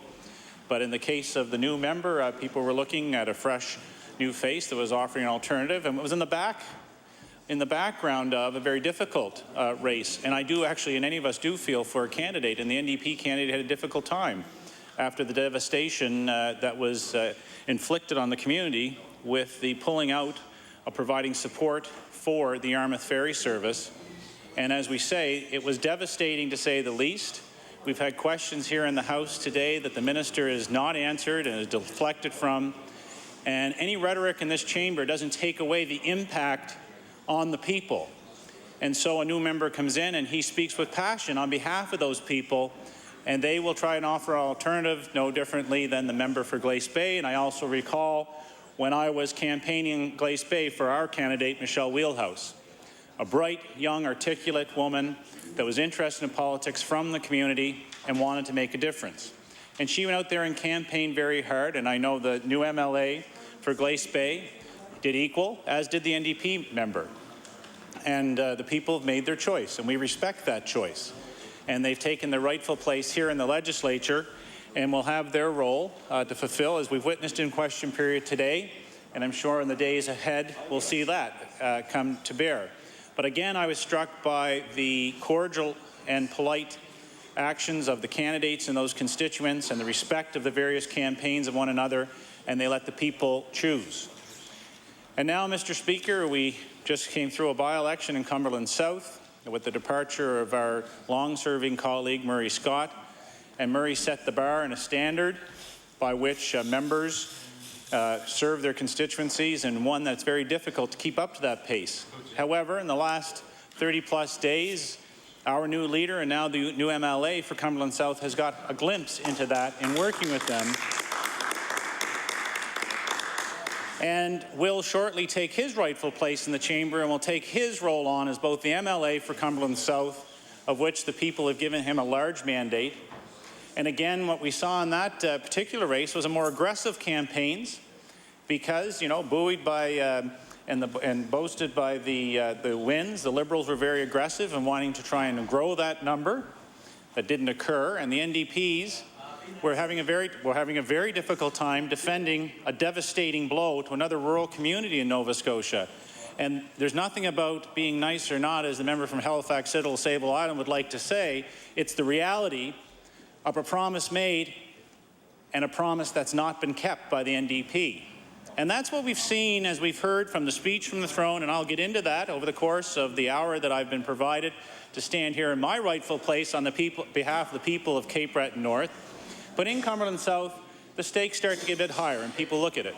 And again, I felt for the candidate for the NDP, because it's very difficult to go around when the party you're trying to represent, who are the government of the day, have devastated your community, have thrown the region in chaos, and have increased taxes, have not been able to collaborate with neighboring jurisdiction and province of New Brunswick, have failed to meet the litmus test of what it is the government promised it would do, yet fails day after day to do. And what we have, Mr. Speaker, is an outcome that will see our leader, Jamie Bailey, come here as the member for Cumberland South, take his rightful place and start bringing forward what his vision is for Cumberland South, and in fact what his leadership and vision will be for rebuilding the Progressive Conservative Party. Because the one thing that I did the first day I came back into this chamber as a member of opposition was get up and do my role and function as a member of opposition, no different than what I've done as a backbencher, as a minister, as a speaker, and back to the minister and a House leader. Everyone has a role and function to do. And at the end of the day, none of that should be taken away from the representation we owe and have to provide for our constituents. And I've been very pleased in Cape Breton North to see a lot of positive things move forward and a lot of collaboration that has moved our region through a difficult time. I am happy to see that some commitments of the previous government, even though they said all, the Premier has dithered with regards to being consistent. The Finance Minister is all over the fiscal map, as has been indicated by our finance critic, the MLA for Inverness. The Minister gristles at any thought of anyone questioning him, and at the same time has not been able to provide a blueprint for Nova Scotia that would show that ability that he would brag about. And at the same time, we have the Minister of Economic Development, who has totally dismissed the realities of our economy, the devastation that the government, through broken promises and commitments that are not being met, turnarounds and about faces that we're seeing, that the people are being inflicted. The fact that, Mr. Speaker, it's disappointing that the urban-rural divide continues to grow because a government that picks winners and losers by region or by activity or by commitment, therein lies, Mr. Speaker, indeed what are the seeds that they're sowing of their own destruction. And they know it because they say it, they feel it, and they hear it from the constituents that we all go home every week night and every weekend, and when we are in our constituencies. They know the people bought in for those that have been elected to what they were offering up, and the reality is something very much different, to the point that it has, in my humble opinion, impacted this very institution of the House of Assembly and democracy here in Nova Scotia. I recall the Liberal leader dismissing at the closing hours and moments of the last sitting of the House when we were talking about the Management Commission Act and the concerns I was raising about the impact of what the government was doing to the institution of the legislature. The time-honored traditions that were thrown aside by the NDP. And that is a fact, Mr. Speaker. It's a very negative blight, and it's a dark moment in Nova Scotia's history, and I will never stand down from the impact and the negative work and in the actions of this government to hurt this institution. To the point that we stand here today, and as much as we welcome visitors, we have people that have been thrown under the Dexter bus again that were part of this institution. That's the reality, Mr. Speaker. Mr. Speaker, the Chief Clerk of Nova Scotia was fired, was given his walking papers because he dared to do what we're supposed to do in a democracy. He spoke his mind and he spoke the truth. And Cabinet got together and sent over to the Speaker's office a missive that you get rid of him. We know it because members of the government haven't been able to keep their mouths quiet about the realities of that. So we don't need to go to a foy-pop. Members of this House know what happened to Rod MacArthur. And I'm saddened by that reality. But I'm also saddened because, and if a member wants to defy me or provide clarification, get up on your feet. because, Mr. Speaker, they should have a point of order. But the point of disorder is what the NDP has done to the institution of the legislature. And it's a sad, dark day when we have to welcome people in from other areas and ask them to come and help because the government didn't care about the institution. Damn the torpedoes, our agenda forward, and let's not care about making sure that this House have the integrity of the oldest institution in this country and a legacy that should have been heralded after 250 years of strengthening it. The government has set about to weaken it even further. And again, if any government member wants to get up and challenge me, I'll be happy to do it in this chamber or outside this chamber, because they know, Mr. Speaker, they've hurt this institution. Mr. Speaker, the Liberal leader, in dismissing me, would go and suggest that we're being crass with the institution. Well, if the Minister of Health wants to get on her feet with a point of order or a point of privilege, she was in the cabinet room when the order went to the Speaker to get rid of the Chief Clerk. She knows she was in that room, and if she has something else to say, then she should stand up as a Minister of Health and a member of this legislature and clarify it. But she can't and she won't, Mr. Speaker. That's the fact. So let their catcalls go as they may. But you know, Mr. Speaker, the other reality for this institution was evidenced by the fact that the Minister of Finance, in his control-freakish manner, had to take over the House as well. That instead of strengthening the institution of the legislature, as they did in Newfoundland and Labrador when things were brought forward, Newfoundland and Labrador dealt with a public issue, dealt with matters of disgrace, and dealt with them in dignity to make sure the institution was strengthened. What did we do in Nova Scotia? We walked away from that. You know, the Minister of Finance is in control of the House of Assembly operations, the House of Assembly that is supposed to be autonomous and independent from the executive branch. But the Minister of Finance has taken those things away. And you know, I can see it in a fledgling democracy like Nigeria, something like that happening, as is like the case, if I do recall, because I was there for a parliamentary trip. But I'd like to think that after 250 years of being a strong, solid, growing institution, we wouldn't turn our backs and go back to some fledgling democracy model that's having difficulty.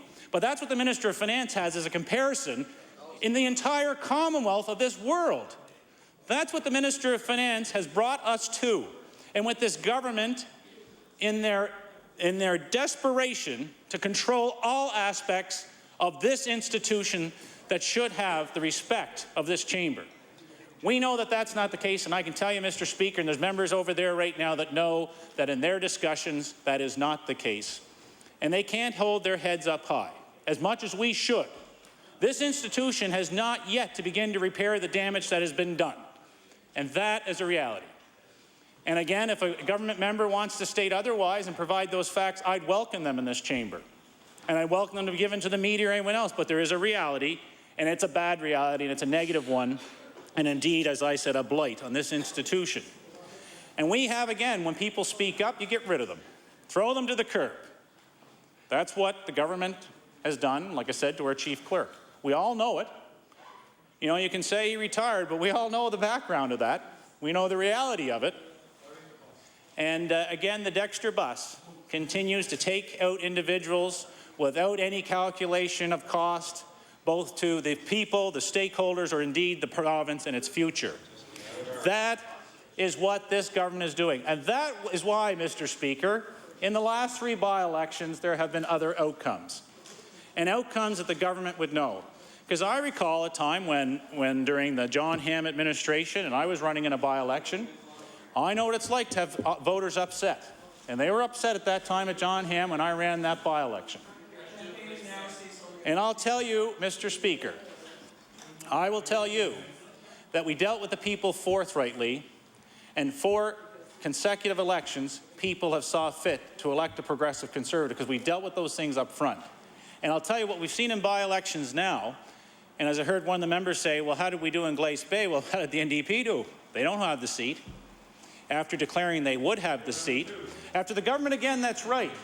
Because I think the last time they did throw in some money, and the last time was, oh right, I think a library when the Antigonish by-election was on to try and get over the hump there. I think that's what it was. So we'll throw some money at an area. They practically tripped themselves who could get down the check quick enough to try and get that election. But you know, Mr. Speaker, Mr. Speaker, if the member from Halifax, Sable Island, Citadel, whatever it is that represents the horses of this province, wants to get on his pins and speak, I know he gets frustrated because he's not allowed to, but indeed I will always stand up, and I've done it on the government side and I'll do it on the opposition side because I know the job I have to do is to hold the government to account, and that is indeed what the people of Nova Scotia will do in the next general election, because it is starting. The Honourable, the member for Halifax, Sable Island. Mr. Speaker, I just want to correct the member from Cape Breton North on the results in Antigonish. I think there we had a Conservative incumbent who was defeated by the member from Antigonish now, an NDP member. Thank you. The Honourable, the member for Cape Breton North. Well, the member that represents horses would know, Mr. Speaker, that indeed the member in that area stepped down after a distinguished career, and the member from that area that would know has a long-term history of being Liberal or Tory, and that the member for that area served very well. And I do know that the Tory candidate did exceptionally well. And if you look, and if he wants to start talking numbers, because it was at the same time there was a by-election, I believe, in Inverness, and that person is here today. And if you looked at the combined votes of both those seats at the time, then indeed the popular vote went to the Conservatives in both of those. So, Mr. Speaker, if he wants to start getting into the political, statistical analysis, we should do that. Because there's another reason why we will get into some more analysis, Mr. Speaker, as we move forward. But point is, that member knows. And I'll tell you this much to the member that represents horses, the member from Antigonish knows things have shifted since he was able to take his seat in this House. The member from Antigonish knows the people of Antigonish are not too bloody happy with the NDP now. The member from Antigonish knows that the next election, it's going to be a tough slug at the doorsteps. That's the reality. And if the member from Antigonish has something otherwise to say, I'm sure in reply to speech from the throne, he'll get up and speak to that. But I do know the member from Antigonish has learned a new reality of what being the member from there and building on what the government's promises of the day were and the reality today. I know, Mr. Speaker, that I have been very proud of my constituency, recognizing challenges come, issues of the day come forward. Some of them are very difficult issues, and you stay the course around those issues. But this government, in its desperation, has been all over the map. And that's part and parcel to why the Minister of Economic Development, who says he has a strategy, can't produce the strategy, and a strategy for what and of what. They don't know what they're doing. They have no ability to know what to do, but unless the Minister of Finance, who likes to counter everything with I know better than all, or father knows best over in the finance department, probably a reason why someone with a distinguished career like Mrs. Harnish would want to get the heck out, because she can see what's coming. The train wreck is a-coming because everyone knows, Mr. Speaker, the budget estimates for next year, as they came in and inflated a deficit that could have been a balanced budget, when they came in and their own auditors have said the previous books of this province were not cooked and they were balanced, when in fact, after the fact, it was proven they could have balanced the books with the budget that was presented, they chose to do crass political investments that were not investments. They were a waste of taxpayers' dollars that are adding to the debt of this province. But they had to deal with some special interests that were nipping at their heels. So they would go during a recession and send, as I've always said, over $100 million plus on dirt that no one was asking to buy, yet individuals, students, the future of our province, for $750,000. The Minister of Education stood up today and said that the department has no role. It's the board's responsibility. The department has not been involved with that. We now find out from the school board since question period that they were asked for $750,000 to buy the school. Funny how one thing was said just a short while ago, and the reality, and she said 10 million, and the reality be something different. She didn't get up and say, I believe in a school that's been there since 1885, the only all-girls school east of Montreal. She didn't say, I believe in the concept and continuing that. She didn't say, well, look at alternative infrastructure for that school. She didn't say anything. Oh, that's right, she had to blame the Order of the Sisters to find cover. That's how desperate it is in the government ranks right now that they'll go after the holy orders of the sisters, that even the nuns aren't safe with the NDP, Mr. Speaker. The nuns aren't safe because they were sincere in talking about what their reality was, Order, please. Chatter's getting a little high. And I would ask that if members have conversations they want to carry on, it'd be great if they did it in the anteroom. Excuse me, but I was talking. I would ask that if the members have chatter that they want to use, they use it out in the antechamber. The honourable member from Cape Breton North has the floor. So as I was saying, Mr. Speaker, even the nuns aren't safe with this NDP socialist regime. Because I'll tell you, Mr. Speaker, the Sisters of the Order went to the school board. The Sisters of the Order went to the parents. The Sisters of the Order came to the government to say, here is our reality. Can we plan for a future that continues a great educational tradition and a time-honored one? But you know what the government did? Nope, doesn't meet our criteria. Maybe it's because it's in Cape Breton South. Had it been in the Antigonish by-election, Holy Angels might have still been surviving today. According to all the statistics that they do, they pulled that maneuver down in Yarmouth, but to no avail. So there's what we have. But it's that bad that the minister gets up and uses the figure $10 million.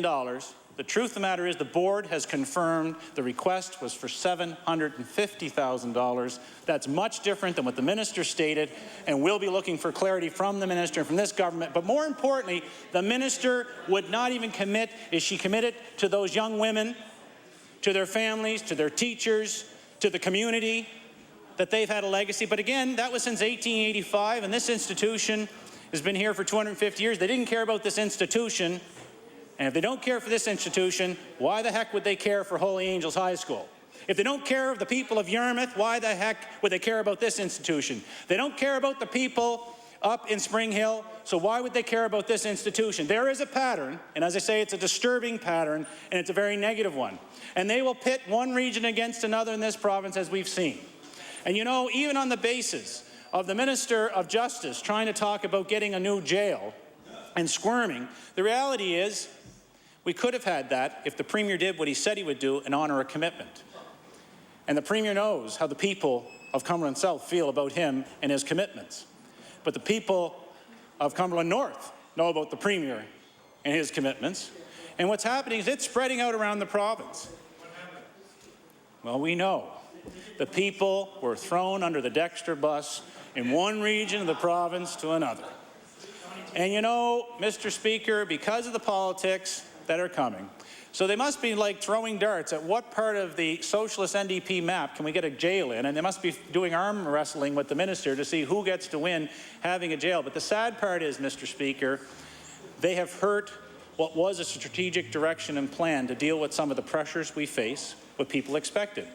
And I know during late debate we're going to talk about the boots, which was the boots on the streets, which is now the boots off the street program of the NDP. And that's the reality of coming in with a bill that looks great and sounds great, but the reality is they're hurting the very core of the peace officers that provide us with safety and security in this province, walking away from a commitment of a very successful program. And you know what, Mr. Speaker? Success means nothing because they'll turn their backs on even good outcomes. We've seen that. This government has walked away from Nova Scotians from one end of the province to the other. But you don't have to go too far from this historic chamber at the legislature to see where they're just in another conundrum over a convention centre. Because you go and you have one minister doing great work trying to consult and let's go forward the plan that'll build the business integrity of the area, help spin off, and we've always recognized that a good, strong central convention capacity here would help the rest of the province. So they come out with a very good announcement. I'm sure the minister was sincere, but then all the caveats come rolling out from the Premier's office the next day or so, and people go, oh. After they ever try to corral one of the members, I know the member from Halifax, Shabukto, is having his own challenges with this stuff. And so, Mr. Speaker, even when the government could do a good thing, it doesn't know how to go about doing it. And, Mr. Speaker, the government doesn't even recognize that who their bases are, what levels of support they would have. And Mr. Speaker, if the government House Leader wants to say something, I thought the government said they want to put the legislature back to work. In fact, it was in their brochure. But again, some other things were in their brochure, and those don't hold any water because I think he's saying He's upset because I'm actually taking my rightful place to speak here today. That we were supposed to sit to 6 o'clock, but apparently they wanted to get out. Apparently the member for Sackville-Cobequid was the only person supposed to speak here today in this chamber. There's a government trying to put the House back to work. The Liberals didn't want to speak either, so... The House, Mr. Speaker, is not respected, and there's another example of the government that just treats this as a necessary evil for them to implement a socialist agenda that I'd actually maybe even welcome something along that line, because they're all over the map.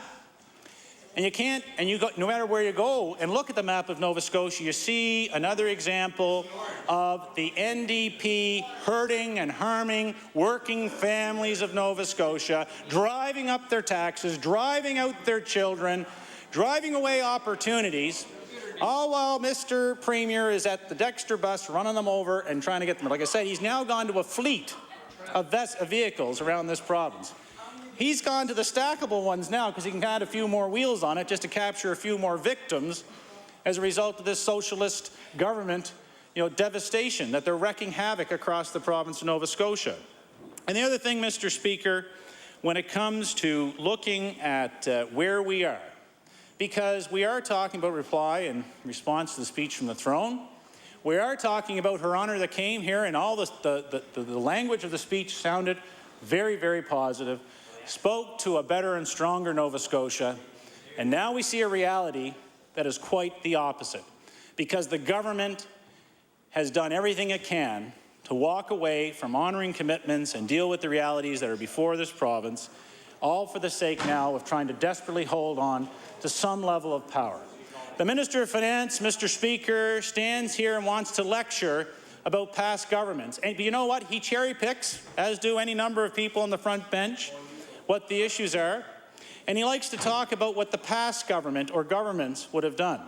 But just for clarity, we will present and have at the ready for any given day as we go forward a good index of every vote that was held. Every vote since 1999, and we'll probably go back to the Liberal administration and see who voted. Was it a consensus vote? Was it a recorded vote? And we'll have all those stats because the Minister of Finance and the Premier forget that they stood in this House as part of two minority governments and asked that resources be applied and put towards certain aspects, and yet would condemn them today. Mr. Speaker, you can't have that level of hypocrisy, so we need the clarity of who voted for what and when. Because it's important for this government, if it wants to give itself kudos, good enough. And in fact, there are times when members and ministers have done some good things, and we owe them kudos for doing the right thing, even if we are dealing with it from an opposition point of view. Mr. Speaker, but we also have to be clear about the reality of the facts of the day and what happened and who did what and who's responsible for what. And we have a government that'll pat themselves in the back previously for things that they were able to get through in minority government, the things that they were able to get through for working families and Nova Scotians. And they take pride in doing that, yet they condemn it because there's a cost to it. And indeed, in a minority government, as you know, you don't do it by a majority vote, as we're witnessing the havoc of what this majority NDP socialist government is doing to Nova Scotians. You have a consensus that has to be built. You have measures that have to be considered. You have priorities that have to be balanced. You have to deal with making minority government work. And you know, when John Hamm came in with the minority government, he said, I'm going to make it work, and he did. Didn't hear them complaining then. And we came in with the McDonald government, and people said to the government and to the people that the people wanted government to make minority government work, so we did.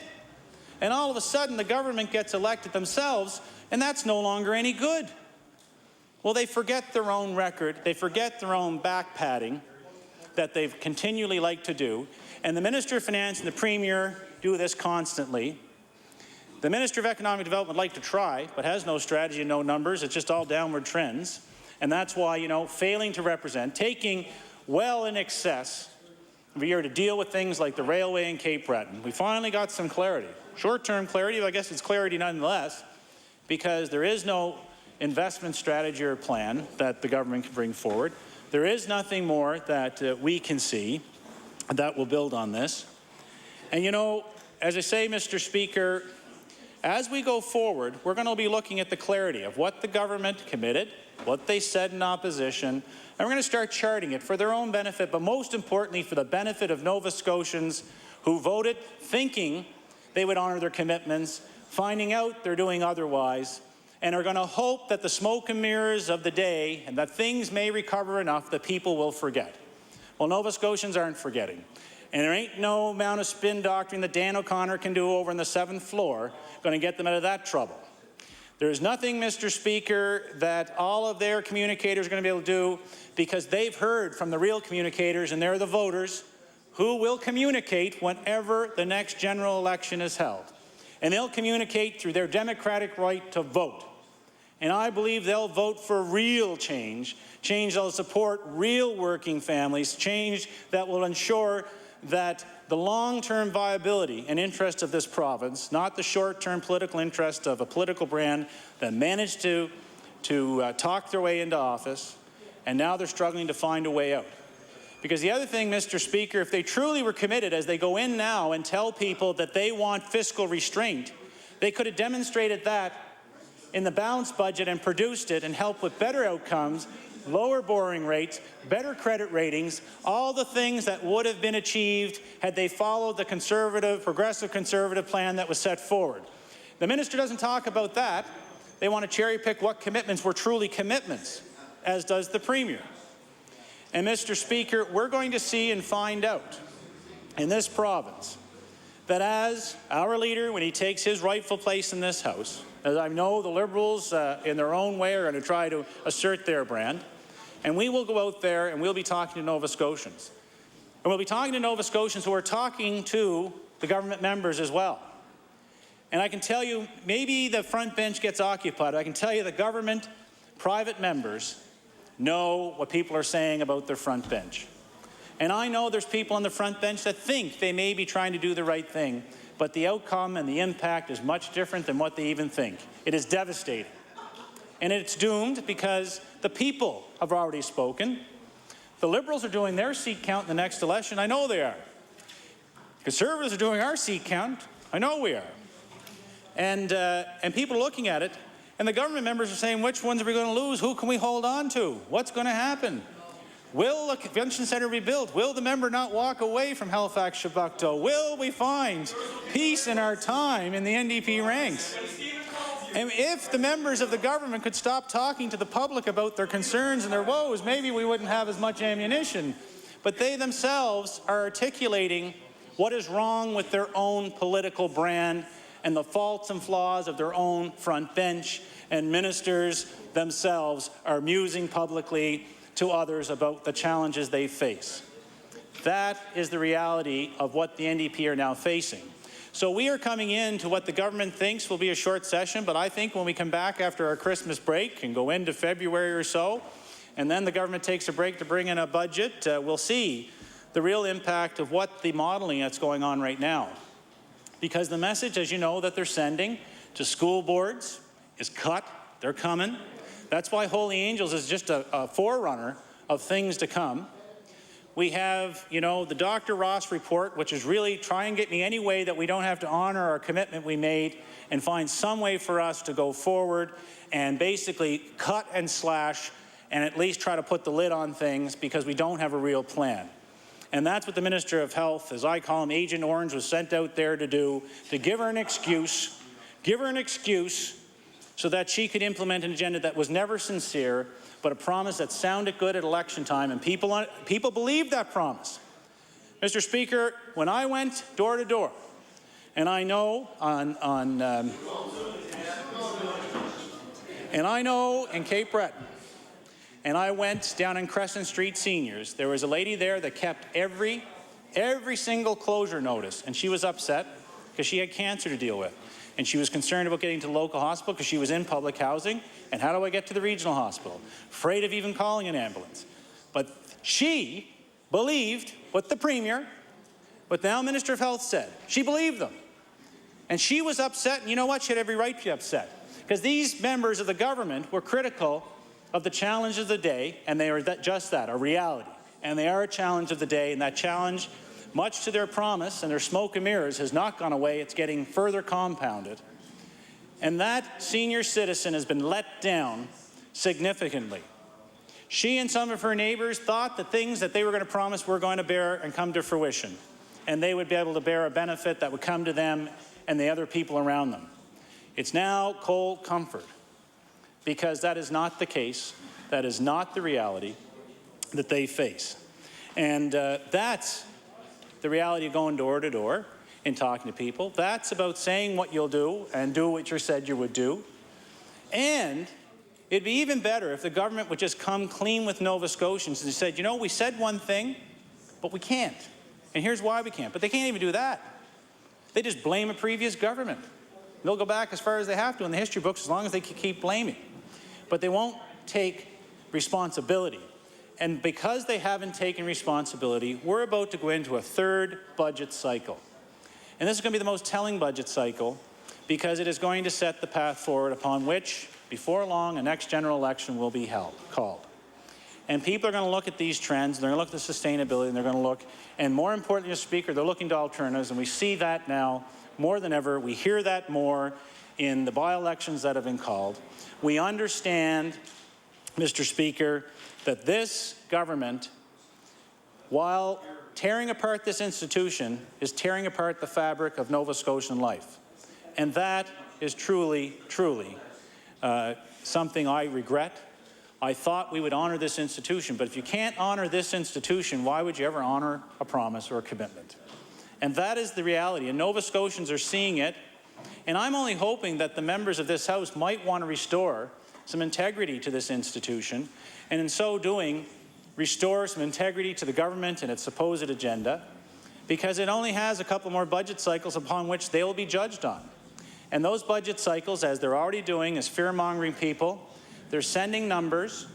They're sending out and setting forth numbers that will very much has got organizations scared. District health authorities are worried. Long-term care facilities worried. The education system is just worried big time because they can't even get classroom assistants. We see what's happening with Holy Angels. It's just an ongoing pattern.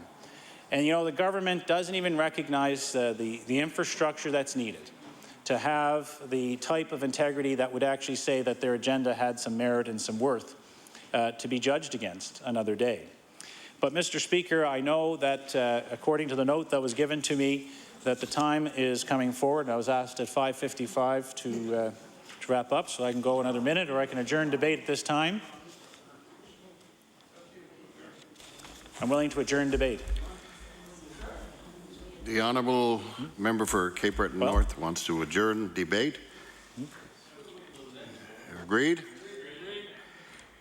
The honourable, the government house leader. Thank you, Mr. Speaker, and rousing debate, eh? And that's all I'll say about that.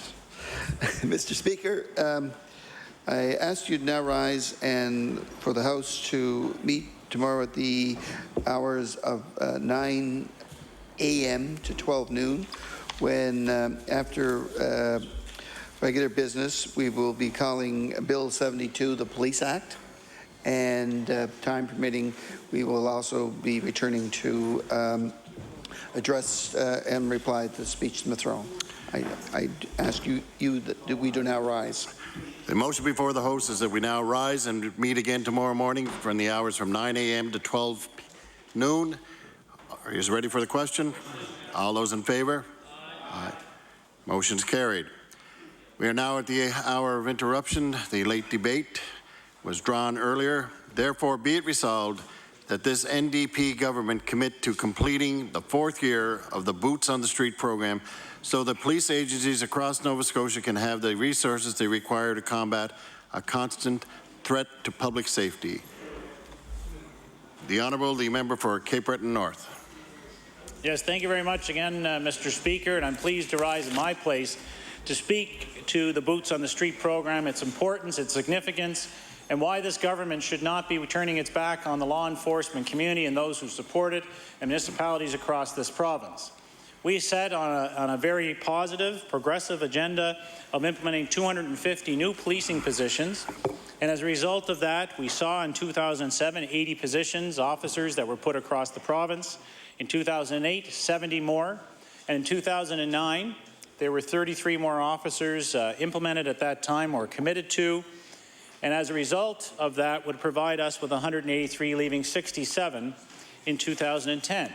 And recognizing, Mr. Speaker, that the fiscal challenges of the province, maybe meeting those targets, would have to be tempered as they were with the 33, because we committed to doing it within a balanced budget, and the government could have continued along that vein with a balanced budget, chose not to. But what we're finding out with regards to the boots on the street, as I referred earlier, it's now the boots off the street program, because this government is telling policing agencies that they're cancelling or cutting back, or through attrition, policing positions will no longer exist. That is the reality of what this government has now done, and they've messaged it and are now implementing.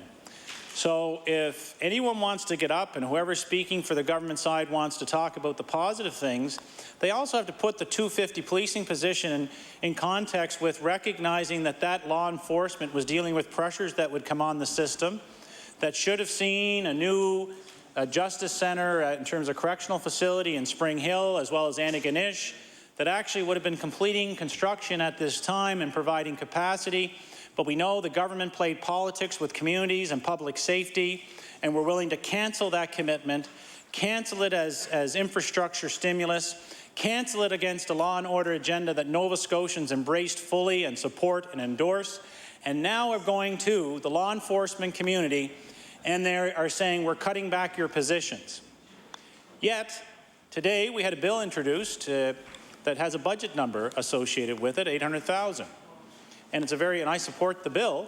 It may have to be adjusted where appropriate, but indeed we support the bill because it came from officials, policing and departmental, that recognized it a few years ago, especially with tasering and then the Simon case in Wagmacook. Those were areas where people looked, and even the policing community and justice officials didn't want to be investigating other justice officials and wanted a third party. And efforts were underway to do that, and we'll leave that debate to tomorrow. But it's in context with what we're talking about today. So the NDP member may want to get up that's speaking to this and try and talk about all the successful outcomes, but successful outcomes don't count when you're cutting back and you're taking away from the momentum of what was provided. And I can say, Mr. Speaker, when you look in Cape Breton to the type and diversity of positions that were put in place, this just wasn't about, beat cops that are dealing with it. That was very important. They made a big difference being out on the main streets and the communities. It was also intelligence. It was dealing with child pornography, exploitation, port security. It was dealing with what the priorities and needs were within the policing environment in regions of the province, and we trusted the region to give us those recommendations to bring it forward. And we trusted the government would honour those commitments as they said they would, but we see it's another broken promise and another broken commitment by the government, and the Justice Minister, Attorney General is breaking that commitment again to the people. So they can't talk about supporting and fulfilling the boots on the street because they're cutting it back, and they're using the back door of attrition, which is, to me, is very, very wrong, because policing authorities are worried if they speak out